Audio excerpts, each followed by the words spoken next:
មុខងារប្រើប្រាស់មួយចំនួនទៅលើទូបក Samsung 13 គីឡូសេរី2025 ចឹងហើយការប្រើប្រាស់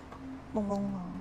កែវចូលធម្មតាបោកកែវឬក៏វ៉ាន់ផ្សេងតែកុំឲ្យសាច់ក្រណាត់នឹងលំវល់ចូលគ្នាយើងលាមកភួយក៏ដោយកសែងក៏ដោយអីក៏ដោយណាកុំឲ្យវាដុំនៅកន្លែងណាមួយចឹងទូបកហ្នឹងពេលបោកទៅវាអាចលាន់ស្លេងរំខាន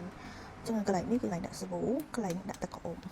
ចឹងអាចវល់កែមខ្នាតនៅសាប៊ូចឹងណាកែវ1គីឡូឲ្យធ្វើដាក់មែនអីដាក់សាប៊ូកន្លែងនេះមកហើយកន្លែងនេះយើងដាក់ទឹកក្អម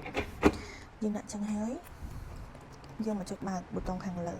ចុចបើកកន្លែងនេះមួយបន្ទាប់មករើសមុខងារទីហោលើបោកកែវធម្មតាគឺមុខងារនេះគឺពិសេសខ្លាំងដោយសារឲ្យកែវខោអីគឺយើងបោកបញ្ចូលគ្នាចឹងណាចឹងយើងយក normal ចឹងយើងចាប់ដើមចុចមករកពាក្យ normal ហើយយើងចុច stand ចឹងកន្លែងនេះវានឹងថ្លឹងទឹកថ្លឹង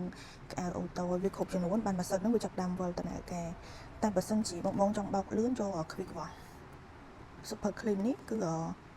យើងជួយកែវប្រឡាក់ខ្លាំងចឹងណាតែបើសិនជាកែវអត់សូវប្រឡាក់ហើយវាយើងស្ដើងអីវាអាចយើងខ្ទុះចឹងបោកកែវនេះគឺកែវស្ដើងយើងយកពាក្យ delicate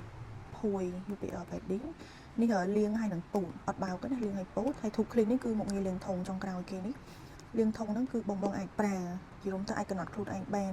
ខ្ទង់1ខែឬក៏2ខែយើងអាចប្រើមុខងារនឹងម្ដងបានណាចឹងឲ្យពេលប្រើមុខងារហ្នឹងគឺយើងអត់ត្រូវដាក់កែវឬក៏អីទេចាប់មកវីដេអូបន្ទាប់នឹងប្រាប់ពីមុខងារ Tube Clean ចឹងបើសិនជាបោកចូលគ្នាយកពាក្យ normal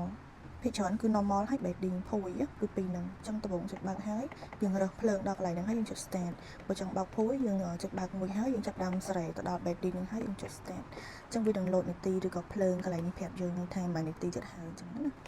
ចឹងមានតែប៉ុណ្្នឹងទេងាយស្រួលប្រើហើយប៊ូតុងមួយគឺច្បាស់បងអត់បាក់ប្រើទេស្រីថ្មីនេះ